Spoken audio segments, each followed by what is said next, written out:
Right, it has to be live streamed. Get it? Yeah, I get it. Okay. It's now live streamed. Okay, let's go. All right, so we are over with Tisha B'Av, Baruch Hashem. And I don't think anybody is going to be disappointed if I tell you that it was the last Tisha B'Av that we're going to have to observe. Next year we'll be dancing on Tisha B'Av in Yerushalayim HaBenuya. Amen. Amen, amen. Yeah. Okay. So now we can start talking about Elul. Start talking about Elul. I'll say a few words about. It's not too early because Elul needs a lot of work. Baruch Hashem. So what I'll tell you is like this: that Tana Bey Eliyahu tells us that when Moshe Rabbeinu went up to the Meron to be Mekabel the Luchas Hashniyas, right? That's from Rosh Chodesh Elul until Yom Kippur. 40 days. He went up there for 40 days. He says that it's an Eis Ratzon. It's an Eis Ratzon, right? That the days of Elul, the Koveya to all the Doros as an Eis Ratzon, a special time, a time of the Ratzon of Hashem. And when we take Elul into consideration, and you know, it's a special time. It's a special time to connect with Hashem. The special time to connect with Hashem. He says over there. I think it was brought down by the Mishgeach that the Gedolei Musa called it a kaita. A kaita. Kaita is like a vacation, right? And there's a Kodesh Baruch Hu, you know, is on vacation. He leaves everything behind, and he just comes to help out every Jew that wants to get into Elul. That's what he's doing. He's putting all his time into Elul. I'll tell you, Elul is Ani Ledodi V'Dodi Li, right? The Roshei Tevis, Ani Ledodi V'Dodi Li, spell out, of course, Elul, as you all know, right? And it says Aroeh B'Shoshanim, Aroeh B'Shoshanim, and the Shoshanim, right? Roses have 13 leaves, 13 leaves around the roses, right? Which means that if you're Isaac in Elul, you're going to be Ma'arid, you're going to awaken the Midas HaRachamim, Hashem's Midas HaRachamim.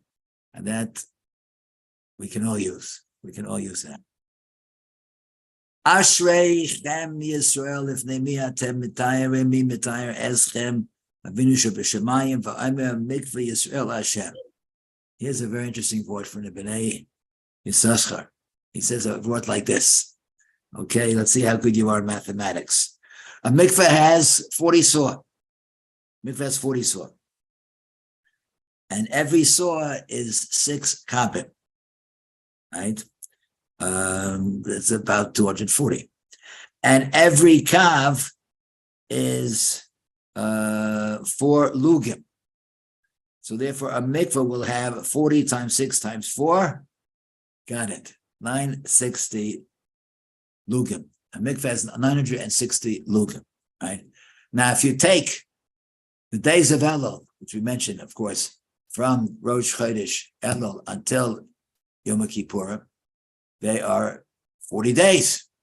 40 days. And each day has 24 hours.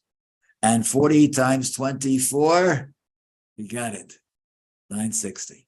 What does it mean? Says the Bnei Yisachar. It means that every hour during Elul that we spend devoted, dedicated working on ourselves, trying introspection, trying to better ourselves. Every Elul Dika hour, it's as if we're being tovel in the mikveh at the same time. 960, it's as if we're tovel in the mikveh at the same time. So working on Elul during Elul is a very, very special thing. And that's the avodah. I always tell over the Mishgiach, I believe that Zal the Mishgiach told a story. I'm not sure if it was in Sweden. Someone maybe can tell me, or if it was before then. But he was he was a citizen of Germany. He was a German citizen, and he couldn't go through Germany with the Mir to get to Shanghai. So instead, during the Milchama, he went to Sweden, spent the time in Sweden. And I think it was there that one day he saw two Balabatim that were arguing ferociously. They were just arguing, calling each other names, and it was terrible. And he yelled to them. He said, "It's a Chilul Hashem. You can't do this. It's terrible. Stop. You can't." And nobody listened to him. And somebody who was passing by looked and saw the same thing, and he just yelled one word, "Elul!" He yelled, "Elul!" He stopped. We stopped the fighting.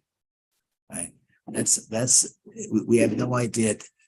I remember that the davening on Rosh Chodesh Elul in Be'er Yaakov, if a person for some reason would forget it's Elul, he would know it. The davening, to me, it was like, I hate to say this, it's like some of the Rosh Hashanah davening that you have in other places. That was the davening of Elul was like, it was amazing.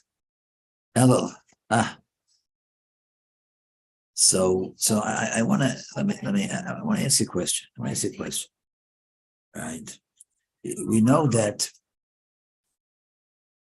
I want to tell you something which is going to be it's something which is very valuable for you to use for yourself, on yourself, and for others as well. I tell my Talmidim that I often know merely from the question they ask what the answer should be. I know from the way they ask the question whether it is a good question, something positive, or perhaps not. And therefore sometimes I don't, the answer is obvious because the way the question was asked. And the Maisa, we had it in Parshas V'Eschanan, we had the second part of it, right? The Chazal, Rashi brings it Sifri. And Sifri tells us the following, that it says in yesterday's Parsha, Tikvavun Eli kol Roshei Shivteichem Zukenim B'Tamru. Right, and that was proper. That was proper. Rashi says, the Sifri says that the young people told the older people to go in front of them, the way it's meant to be, and the older people told the leaders to go in front of them. Right, everybody went according to the way it was meant to be.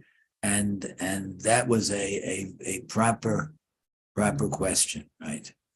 But when they went and asked in Parshas Devarim for the spies, they went and asked for the spies. They went be'ervuvia.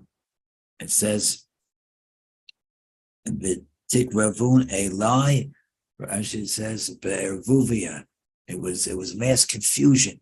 Some people were the younger people were pushing to get ahead of the older people, and the older people were pushing the leaders, and everybody was just, freaking out, right? So then we know it's not a good question. It's not the Yetzer Tov. Then we know it's not a good question, right? And this is it's an amazing thing. So I can tell sometimes that Talmidim will come and they'll ask me a question and they'll be calm and presented in a meaningful way, calm and well thought out. That's a good question. But sometimes they come and say, it has to be like they're in a frenzy and then I know that it's not the Yetzer Tov that's asking the question, rather the Yetzer Hara. And that's what we had in the Mikdash. That's what we had in the Beis HaMikdash. In the Beis HaMikdash, we felt instantly, right? I saw an article about Tisha B'Av. I think I just spoke about it last week, maybe. I'm not sure, but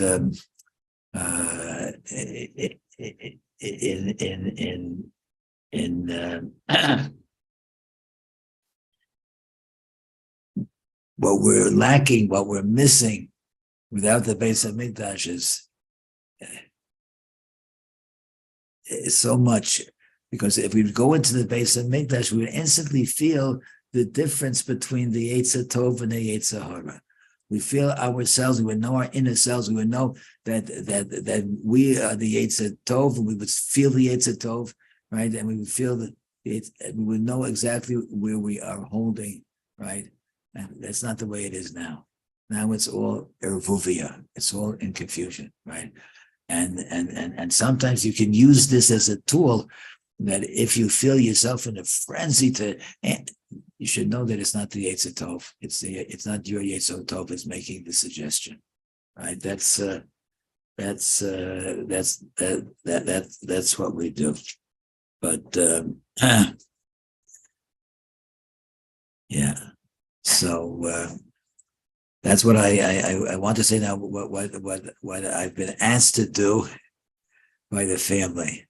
The family asked especially, please, they want a Bein Hazmanim. They want a Bein Hazmanim. And the special, there's reasons maybe this year more so than ever, right? So I'm not going to say a shir next week, Bez Hashem. And I'm not going to say, it just so happens that on Gimel Elul, beginning of Elul, which is the 20th of August, I'm not able to say a shir then either for family reasons, right? So I'm going to say the next shir is going to be when we reopen, when our dorm reopens, which is August 27th, Sunday, Yud Elul.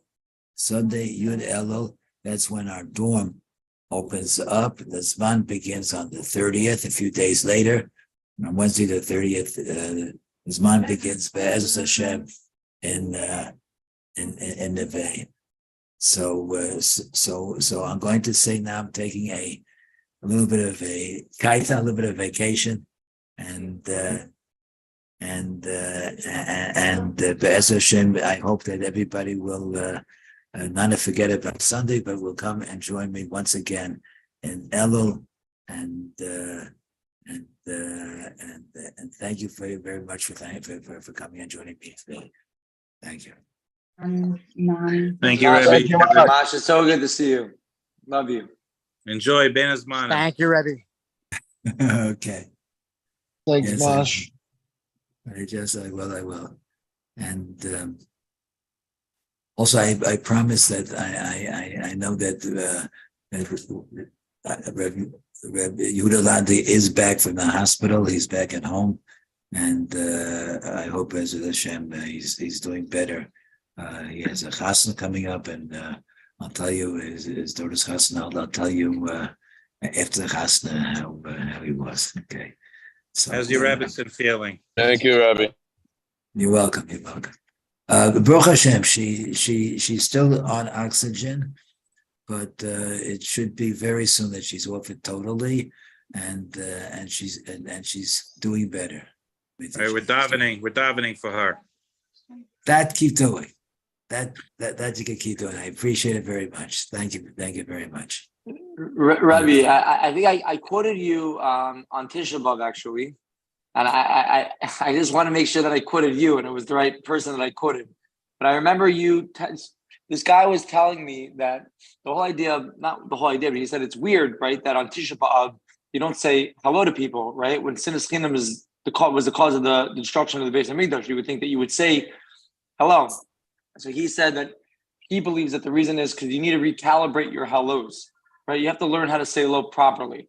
You have to learn how to daven. You have to learn how to learn properly again, right? You're learning now, all of a sudden you can't learn. All of a sudden it like recalibrates you. And I remember Rebbe telling me about mezuzahs, that at one point you were passing by mezuzahs and it wasn't hitting you. You weren't like giving mezuzah the proper kavod. And I think you took like a minute and stopped kissing the mezuzah. So like every time it would pain to see the mezuzah, you would, and then like a week later you started like kissing it again. I don't know if it was you, but I think it was. No? That I remember. Yeah, that I do remember. We can't. It was a great part. Become habit. It can't become a habit, and even saying hello to people can't be a habit. And I think I might have told over that my father, Oliver Shalom, that when people would say, "How you doing there, Mr. Blumenfeld?"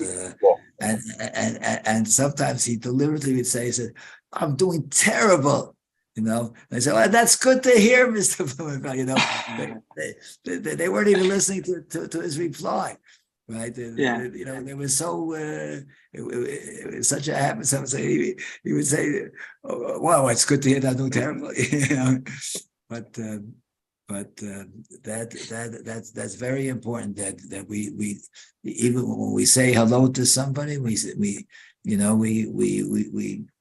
put ourselves into it, and it's not it's